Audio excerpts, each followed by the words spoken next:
Poďme si teraz povedať niečo o tom, čo je to protokol OAuth, čo nám priniesol do tých procesov ochrany zdrojov.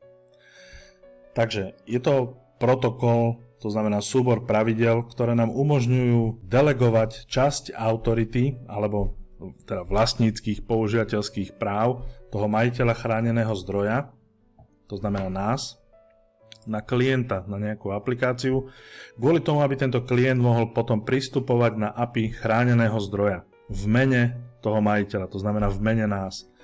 Na to, aby toto bolo možné, tak sa do procesu pridala ďalšia entita, autorizačný server. To je entita, ktoré dôveruje tento chránený zdroj.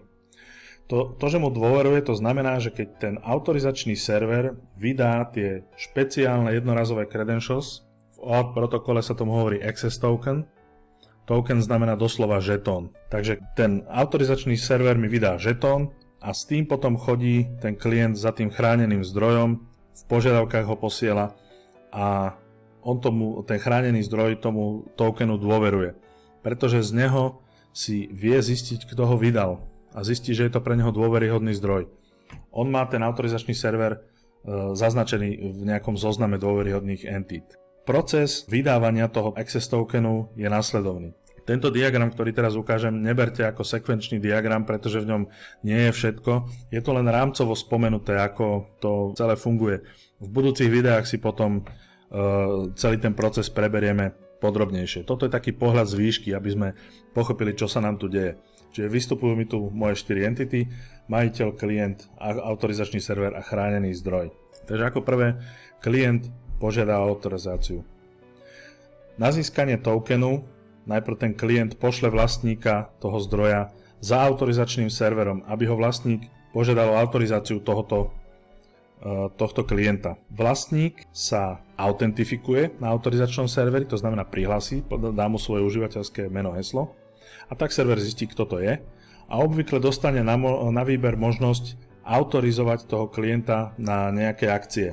Obvykle to býva podmnožina toho, na čo má práva samotný majiteľ chráneného zdroja a bývajú obvykle tie akcie aj vymenované. Určite ste videli v mobilných aplikáciách, keď ste si ich inštalovali, že nejaká aplikácia žiada prístup k vášmu úložisku na mobile alebo k fotoaparátu, k mikrofónu a podobne.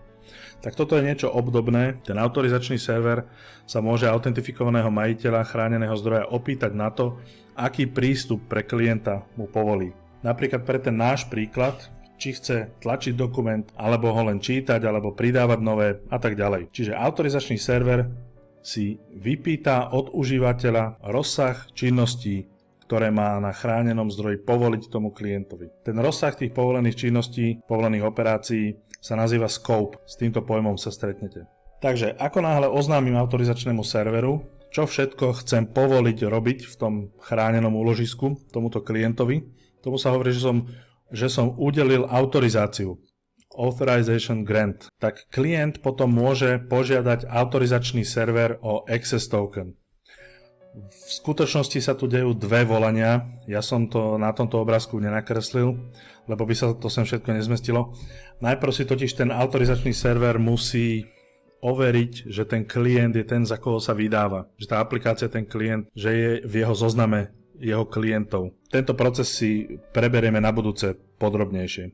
Takže na teraz len, že si zapamätáte, že si požiada ten klient o access token a keď ho dostane, to znamená po overení, autorizačný server vydá ten access token. A s týmto access tokenom už potom ten klient môže volať to API chráneného zdroja, pretože to dostal povolené od toho majiteľa. Výhodou tohto postupu je, že v žiadnom z týchto vykonávaných krokov ten klient ani nezavadí o naše prihlasovacie údaje. Užívateľ sa autentifikuje priamo u autorizačného servera, ktorý je úplne oddelený od klienta. V podstate s ním nemá nič spoločné. Takisto ten klient nemá žiadne univerzálne heslo pre všetky zdroje všetkých užívateľov, ako sme to videli v predchádzajúcom videu. Klient sám o sebe nemôže nejakým spôsobom oslovovať to chránené API. Naopak musí pri akomkoľvek prístupe na chránený zdroj sa preukázať tým access tokenom, tým žetónom. A ten dostane len na žiadosť užívateľa a navyše s okresanými možnosťami potenciálne. a s obmedzenou časovou platnosťou. Takže klient pošle tú požiadavku na chránený zdroj a chránený zdroj samozrejme skontroluje, či ten token je platný a pošle mu ten zdroj. Čiže takto sme sa dostali k tomu zdroju. No, užívateľ sa o ten access token vôbec nepotrebuje starať. Toto je všetko v réžii, ten OAuth protokol je tak navrhnutý, že všetko je to v réžii klienta autorizačného servera. Klient si požiada len token, autorizačný server ho vytvorí, vydá a užívateľ len ovláda tú klientskú aplikáciu. Tá posiela token potom v každom requeste na ten chránený zdroj. Dobre, toto je taký veľmi všeobecný pohľad na to, ako ten OAuth protokol funguje. Vidíte, že je to podstatne zložitejšie ako len zadanie nejakého hesla.